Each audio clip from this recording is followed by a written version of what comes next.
قدرت کا قانون۔ اردن میں گزشتہ دنوں ایک عجیب واقعہ رونما ہوا، نہایت ہی عجیب۔ ابو انس ایک تاجر تھا، اس کا چھوٹا بھائی یونیورسٹی میں پڑھتا تھا، جس کے جملہ اخراجات ابو انس پورے کرتا تھا۔ کچھ عرصے بعد ابو انس کا نوجوانی میں ہی انتقال ہو گیا۔ لواحقین میں نوجوان بیوہ اور ایک بیٹا انس رہ گیا۔ کچھ دن بعد ابو انس کا چھوٹا بھائی بھی اس کے گھر منتقل ہوا اور یہ آسرا دیا کہ مرحوم بھائی کی تجارت سنبھالنے کے ساتھ یتیم اور بیوہ کی کفالت بھی میں کروں گا۔ کچھ وقت تو معاملہ ٹھیک چلتا رہا، بعد میں اس کی نیت میں فتور آ گیا۔ اس نے چپکے سے ساری جائیداد اپنے نام کرائی اور راتوں رات سب کچھ فروخت کر کے امریکہ بھاگ گیا۔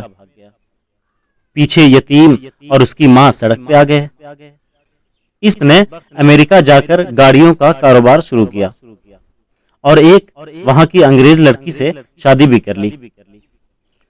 اس کا بزنس چمک اٹھا اور ارب پتی بن گیا۔ 15 برس بعد اسے خیال آیا کہ اب وطن واپس جانا چاہیے۔ یہ سوچ کر وہ اردن آ گیا اور پھر یہیں بزنس کرنے کا ارادہ بنا۔ اس نے ایک علاقے میں ایک بڑی جگہ خریدی اور اس پہ شاندار بلڈنگ بھی تعمیر کر دی۔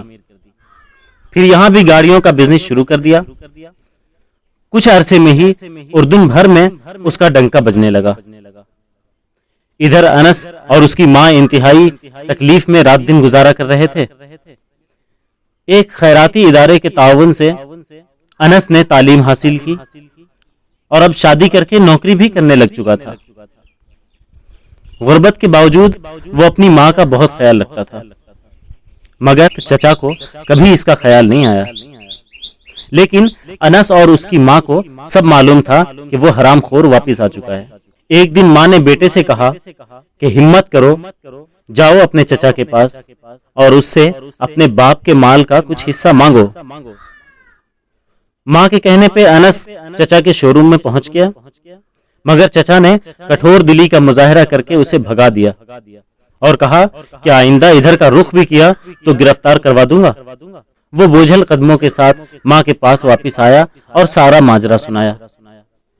بیوہ سوائے بد دعا کے کر بھی کیا سکتی تھی؟ اس حرام خور بزنس مین نے اب اردن میں رہنے کا فیصلہ کیا تھا۔ وہ ایک جنت نما محل تعمیر کر چکا تھا اور اب اس نے بیوی بچوں کو اپنے پاس اردن بلا لیا۔ ادھر وہ لوگ امریکہ سے روانہ ہوئے اور ادھر یہ انہیں لینے کے لیے اپنی نئی ماڈل کی گاڑی لے کر ایئرپورٹ پر روانہ ہوا۔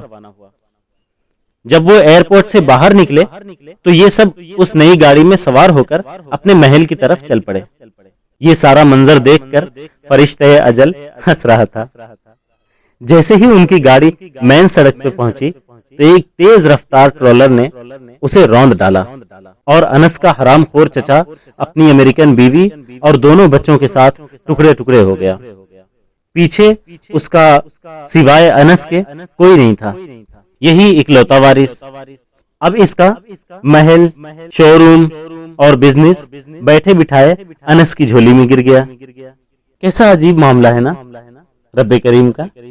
اس نے یتیم کے مال کو کئی گنا بڑھا کر اسے لوٹا دیا۔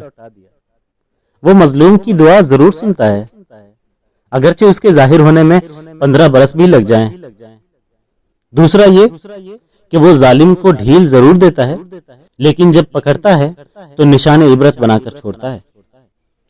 تیسرا یہ کہ حرام کا انجام کبھی اچھا نہیں ہوتا۔ اس لیے میرے نبی کریم صلی اللہ تعالی علیہ وسلم نے فرمایا کہ مال حرام سے پلنے والے جسم کا زیادہ حقدار دوزخ ہے۔